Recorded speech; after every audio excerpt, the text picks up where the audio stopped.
Well, there was certainly a turning point in investor sentiment this week, with weaker inflation data boosting bets the Fed could take its foot off the hiking pedal sooner rather than later. But the San Francisco Fed's Mary Daly says it is too soon to declare victory over inflation. Governor Chris Waller says he sees 2 more rate hikes needed to get to where the Fed needs to be. The key question remains, can the U.S. economy achieve meaningful disinflation without pushing us into recession? Joining us for that conversation, Lakshman Achuthan, who is Economic Cycle Research Institute co-founder. Lakshman, good to see you. You too. We have been having this conversation with you on an ongoing basis. Sure. So given what we heard this week, what's your current thinking? Look, it's possible, but that doesn't mean it's probable. So looking at the forward-looking data, just on the prospects of a hard or soft landing, it still looks like a hard landing. Now I'm talking forward-looking data. When you switch to the lead in there, which is can the Fed take the foot off the pedal and maybe give us a soft landing, that would require Fed policy that was kind of preemptive in nature, which we can debate it, but it isn't, right? It's not preemptive, it's more reactive. And so there's a need, it seems, to see inflation in a comfortable area in the rear view mirror for a while. And that's just not there yet. I think we're in an inflation cycle downturn. We called that a while ago. But our forward-looking inflation indicators for the past 6 months or so, while they're down, they've kind of been going sideways. It's forward-looking. And so when you look inside of CPI, which we got earlier, you'll see, yes, year over year, down, headline down. It's the volatile things, right? Food and energy that are really moving it down, maybe even goods to a degree, although that's bouncing along. When you get into the labor market, the core services labor stuff, that's pretty sticky.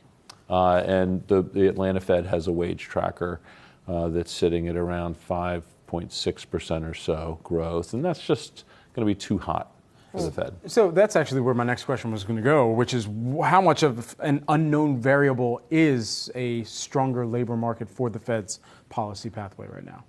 Well, they're going to want to see that coming down in the rear view mirror. Right. And I think that kind of fits with what some of the Fed governors have been trying to say. All along, right, the market's saying, oh, maybe we dodged a recession, and look, we think inflation's going down, so obviously the Fed's going to cut. And each time we go through a few 6-week cycle or whatever, the Fed says, no, not yet.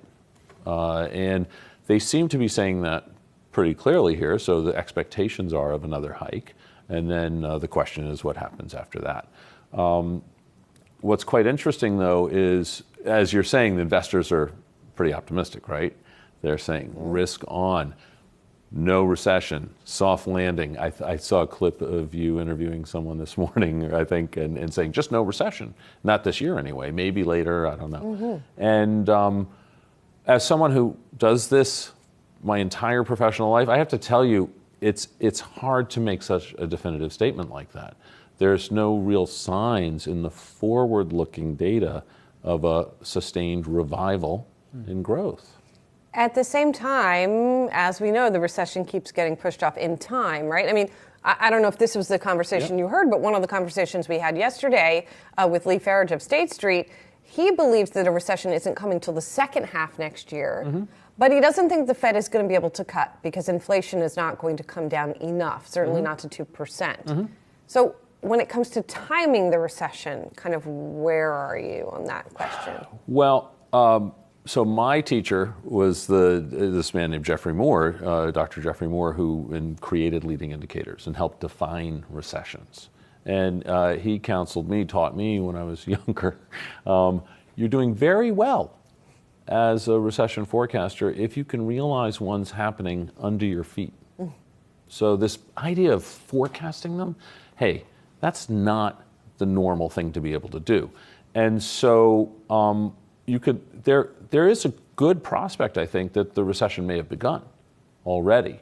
When you look at the various indicators, many of them are sitting in recessionary kind of configurations. And what is very strange here, Brad, to your point, is that employment is still holding up. Yeah. And how does that happen? How do you square that circle? And what it really is, and we've talked about this before, is this post-COVID kind of backwash. We have a lot of weird things happening post-COVID. A bunch of people left the workforce, so the labor supply is really tight. You have a huge, sharp recovery, and everybody is scrambling to get workers back in, so they're very reticent to let them go. So look at the classic leading indicators of the employment market, or look at just the employment market itself. Year-over-year jobs growth has been going down for 2 years. If you look at the last report and you look at discretionary hiring, away from healthcare, away from education, but just business activity, that discretionary hiring, it's under 100,000. It's 74,000 new jobs in discretionary jobs. And you look at the forward edge, which is the temp job area, and those are negative, and those have been negative. I think they're off 5% from their highs, which you typically don't see until a recession is beginning. So investors are always trying to look over the valley. I think in your interview, I watched this, where you're saying, I'm not sure, maybe it's longer. I don't know. There's this longer, or maybe it's more severe or soft. And even Jamie Dimon was saying, hey, look, I don't know. There may be something sitting there, but I think the consumers aren't that bad, so they can kind of hold in there. What's going to get really interesting, I think we're in probably a pretty good earnings season because it's all nominal numbers, and inflation makes the numbers look good.